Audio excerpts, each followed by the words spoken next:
There comes a time in every YouTuber's career, career? Do I have a career? I'm not sure if I have a career, but I'm going to say career for want of a better word. In every YouTuber's career, when he ends up making a video about YouTube. Now, I'm not sure that I wanted to join that group, to be honest. I thought I may as well just stick to the point and make videos about axes and tanks and stuff. But I've ended up, because of something that happened yesterday, making this video, which is going to be about YouTube and working for YouTube, which is a very strange thing. And I'm aware that an awful lot of people end up making these videos complaining about being a YouTuber, but you know what? Being a YouTuber isn't so bad. It's pretty good, really. I mean, this year I got invited to drive a tank. That's going to be a good thing. And I got invited to Lisbon. I haven't made that public yet, but I went to Lisbon early this year. I haven't edited any of the footage that I made there, but I went to Lisbon, which was good. And you know, so good things have happened to me thanks to YouTube. And you know, my career's doing all right, I think, at the moment. But there have been a number of bumps in the road, some of which I think have been somewhat unnecessary, and I'm going to talk about some of those. Now, I don't know what you do for a living, but the likelihood is that you're not self-employed. The likelihood is that you work for someone else and that you get a wage or a salary, and that you know how much you're going to earn next month. Or even if you don't know exactly, when you do get paid, you know why you got paid that amount, because of the number of hours you worked or something. Now, you can imagine that almost every country on earth has got laws about certain things. You know, best not to murder people, rape is frowned on, don't steal stuff, and basic contract law. I imagine just about the legal system of every country on earth has got some basic contract law. Pay people what you owe them. And of course, part of paying people what you owe them is knowing how much you owe them in the first place and letting them know how much you owe them. But Google, who owns YouTube, doesn't do this. Every month I get money from Google that's generated by the adverts that accompany my videos on YouTube, and Google says, here's that amount of money we owe you. I have no idea how much money they owed me. I just get an amount of money, and you know, it's sometimes like, oh, that's not bad, and other months I think, oh, is that it? Sometimes I'll see estimated earnings so much, and then when the earnings actually arrive, it's not even half that amount. So that estimated earnings figure can be quite misleading and annoyingly so. So I've written to Google many times asking them, how do you work out how much you pay me? I find it a bit annoying and confusing, for instance, when one month I'll have a very large number of views and not very much money, and then the next month I'll get far fewer views and more money. And you might say, well, more money, that's good. Yeah, but it's a bit confusing. I did way more videos last month and got loads more views and loads more minutes watched, so how come I've earned so much? But they don't tell you. But they won't tell you that they won't tell you. Instead, after many emails back and forth, you eventually get the impression they're never going to tell me. They'll say, oh, well, it's calculated according to an algorithm. Yeah, great. So what's the algorithm? Oh, well, it depends on many factors. Fine. What factors? Oh, well, it's quite complicated. And that's all I ever got. And I realized after 10 emails back and forth, they were just never going to tell me. I asked them very straightforward, simple questions. Things like, where is this algorithm published? And they didn't tell me in as many words that it's not published anywhere, but I, after a while, ended up with the impression that they weren't going to tell me where it was published because it isn't published anywhere. You can Google for the algorithms by which Google actually pays all the people that it owes money to, and you will find nothing. Isn't that weird? Google doesn't tell me how much it owes me. It just gives me an amount of money and says, here's an amount of money that we've calculated out of the ether somehow by our secret method.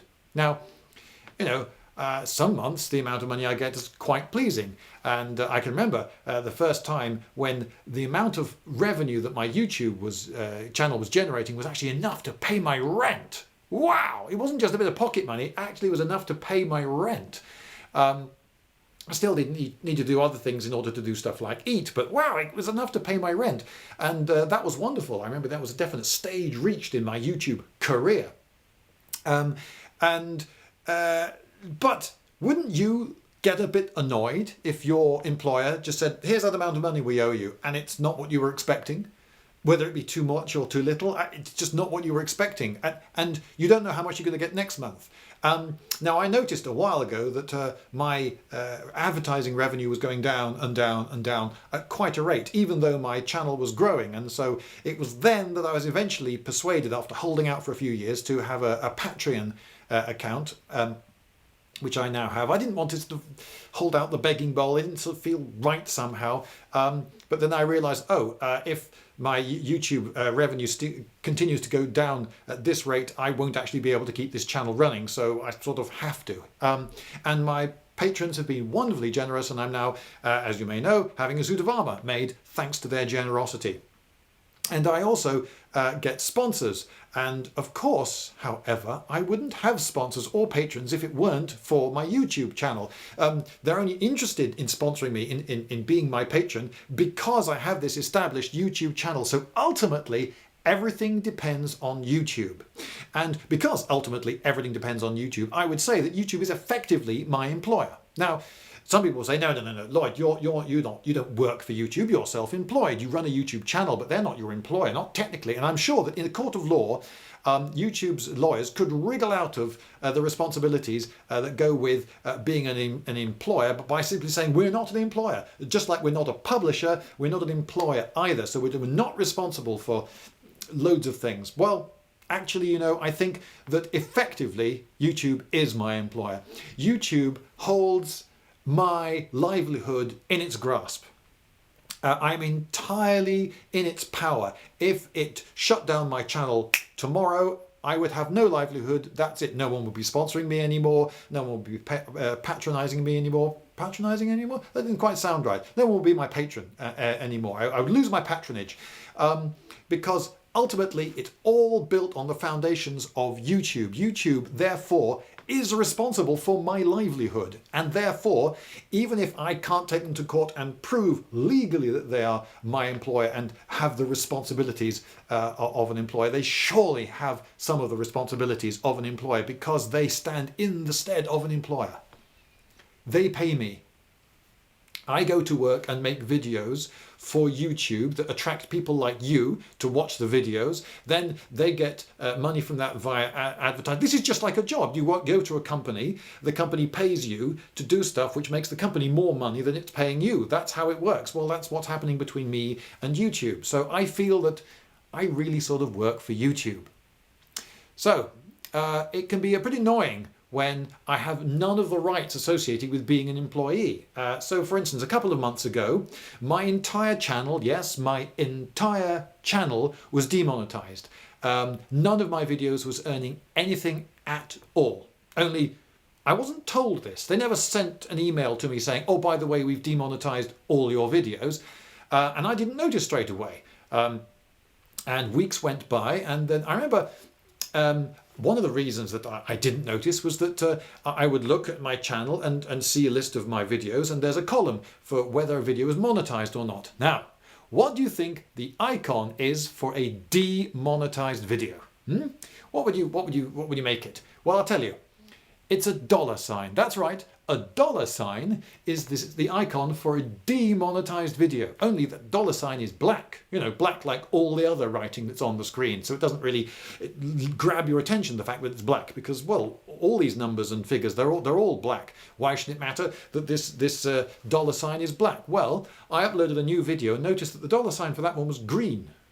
Why is the $sign for that one green and all the others black? And then I looked into this and noticed that my entire channel had been demonetized a few weeks before. I ended up losing a month's earnings. As you can imagine, I wrote to YouTube saying, what? Now, you may find it very difficult to contact YouTube, but because I'm a reasonably big channel, I forget how many subscribers you have to have, but if you're a channel bigger than a certain number of, I think it's subscribers or minutes watched per month or something, bigger than a certain size, you get access to another level of support. So I can write to support people at YouTube, and they are definitely employees of YouTube, and then they can solve problems for me, which is great. So I write to them and I say, what's happened here then? My entire channel has just been demonetized. And they wrote back emails with a name at the bottom, and it was all quite casual. It seemed to be written by a person. It claimed to be written by a person because it had a person's name at the bottom and so forth, and it was in quite colloquial language. And it would say things, oh, sorry about this, blah, blah, blah. But they would ask completely irrelevant and stupid questions. They would say, oh, could you send us the URL of the video you were having trouble with? Well, no, it's not a video. My entire channel has been demonetized. Oh yes, I'm sorry to hear about. Sorry to hear that, and sorry about the back and forth. But I just need a little bit more clarification. Could you send us the URL of the, and so forth? The same stupid questions over and over again. And after a while, I started getting suspicious and thought, am I actually dealing with a person here, or is this actually a bot very cleverly disguised as a person? So I wrote yet another time, really amazingly clearly pointing out what the questions were and saying, right, when was it demonetized? Why was it demonetized? What are you going to do about it?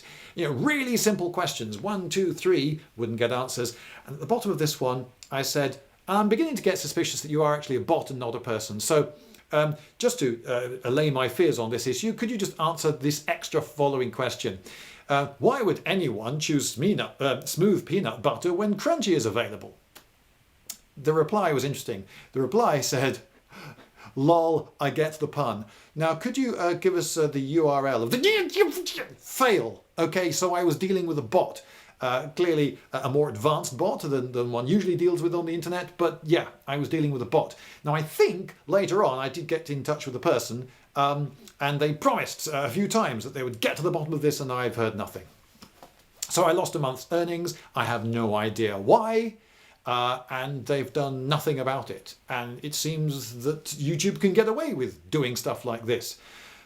So you chalk that one up to experience and you think, oh, well, at least I've got my sponsorship money, my patrons' money. So, you know, I can carry on. And I was able to remonetize everything, but I still lost a month's earnings. It was annoying. It was extremely frustrating that I could get absolutely no explanation whatsoever for this. But hey ho, life goes on. Yesterday, a channel run by Thegn Thrand. He's done a few reply videos to my videos. He's a guy who mucks around in his backyard, throwing axes and just trying stuff out. You're throwing javelins into various types of armor and blocks of ballistic gel and so forth to see what effect they have. And that was his channel, and it seemed fine, and it's gone. You can't have a look at it today because it's gone. Why is it gone? Well, recently, if you upload something, no, in fact, it's done retroactively. They've looked at all videos and they've set out the bots, and the bots look for words like war and battle and killing and so forth. And I don't know what the algorithm is. I don't know exactly what words they're looking for. I don't know how many words you have to trigger, but they will demonetize a video if it has presumably more than so many points worth on this. We think this might be a bit dodgy video score, because they're worried about what advertisers want to be associated with. And they can even take down an entire video, or they can take down, as they did with Thegn Thrand, the entire channel, but without warning. That's right. It's like being sacked by algorithm. Can you imagine turning up to work one day in your normal place of employment, and they say, oh, sorry, the computer sacked you last night. No idea why, but goodbye. And that's it. No human made the decision. A bot decided, ooh, too many points. Apparently the trigger was some video they made ages ago, which they would have sacrificed. Had they been given a warning, they could have said, oh, all right, we'll just take that one down because you think it's just too much. Because it was about the feasibility of ninjas using little fire pot things, which I suppose are a little bit like grenades. So someone could possibly say that this was instructions in how to be a terrorist, but no, it wasn't. It was a guy just talking in terms of experimental archaeology about the feasibility of some ancient weapon that no one today in any seriousness would be using. So they've taken this channel down for a stupid reason. Almost certainly no human has been involved, and yet they're getting away with this. Now, am I going to be next? Is this channel going to be next? Because they keep demonetizing more and more and more of my videos, and I'm finding it harder and harder and harder to get them remonetized. And at the moment, I think about 7, 8, something like that of my videos are demonetized because sometimes I have no idea. One of them is Tutti Frutti the Army Way. It's got the word army in the title, but it's just a stupid song thing. I have no idea why that one, other than it's got army in the title. One of them had the word Nazi in the title, but it wasn't a political video. Another one had a picture of a pistol in the thumbnail. I think that's why that one got demonetized. There's no explanation. They're just gone. You don't earn anything more from those. Oh well. So anyway, more and more of these get demonetized over time, and you realize, oh, they're adding more and more keywords, presumably, that they're getting a bit worried about. So is tank going to be next? Because I've made several tank videos and I plan to make several more tank videos. So should I upload these videos but not put the word tank in any of the keywords and keep tank out of the description in case that's a keyword that's going to get me into trouble? Is that the way I want to proceed? Always looking over my shoulder, worrying about how I should describe each one of my videos, start moderating my content in order to fit in with YouTube? It's bonkers. I bring people like you to YouTube to watch videos. The mainstream media has to produce polished, professional, expensive things that have to be fairly mainstream. They have to appeal to a fairly wide audience. It's a bit like, I don't know, imagine you've got a jar and you fill it full of ping pong balls. That's the mainstream media. They've got to catch quite a lot of people. But YouTube is like the sand or the water poured in between those balls, filling up the rest of the jar. All those little niches, all those tiny niches of those tiny interest groups that YouTube can appeal to. YouTube has been very successful, more successful than a lot of modern television, because it's able to reach those tiny niches, cater to all those tiny niches in a way that mainstream television can't, which is great. And my channel caters to a little niche, and there are a lot of allied channels like Scalagrim and Schola Gladiatoria and Thegn Thrand, as it was, the Metatron, Shadversity, so forth, dealing with the realism of movies, ancient and medieval warfare, swords, spears, axes, all that stuff. We all share that, and so we have that in common. And well, they've just taken down Thegn Thrand. Am I next? I'm actually a bit worried, because my livelihood could be taken away, as happened to Thegn Thrand and many others. And this is, I mean, it's near suicidal for YouTube. It's going to kill them. If they start killing off their content creators without explanation, without warning, and without appeal like this, people are going to start moving away from YouTube, and perhaps a trickle will turn into a flood. Because of what happened yesterday to Thegn Thrand, already Metatron has said that he's going to start doing videos only for VidMe, in order to migrate his audience across from YouTube to VidMe and give the people on YouTube a reason to go to VidMe to see those extra videos that are only there. Schola Gladiatoria is also going to put all his videos onto VidMe. Perhaps I will, I don't know, I haven't thought it through yet, but I am genuinely worried, because they've taken out one very similar channel to mine, and I've done videos on fire arrows and stuff that perhaps some stupid, unintelligent bot tomorrow is going to decide is unacceptable. So that's the situation. But something is being done about this. There is a petition that you can sign. It's appearing on the screen now, but if you're not so keen on typing, you can look into the description underneath this video, and there will be a link to the description on change.org. Although I do have a little warning about this petition on change.org, and that is that if you're on Facebook, as I am, if you click the sign button, the big red sign button, and you don't notice that next to it is a tiny little checkbox that is by default checked, you will have your status updated on Facebook automatically. Which is extremely naughty and possibly actually illegal the way they do it.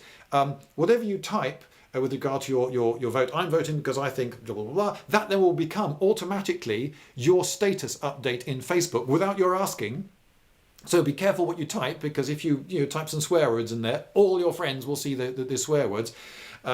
So that's very naughty of them. And really, utterly, unacceptably immoral of them is that the change.org petition will be attributed falsely to you. Your friends will see a post on Facebook, and I think possibly there's Twitter and other social media platforms that are similarly affected, and it will look to them as though it's your petition, that you have started the petition, and that you are asking them to help you get more likes and signs on your petition, which makes me want to now start a petition on change.org for change.org not to do that, because that is mendacity on a mass scale, which is completely unacceptable, I would say. So, with that warning, go to that link. I would like you to sign the petition to show YouTube that there is a sizable community that finds this completely unacceptable. You cannot just take someone's livelihood away with no warning, no explanation, and so far as I can tell, no human decision making, sacked by algorithm. How would you like to have a job where that's a possibility?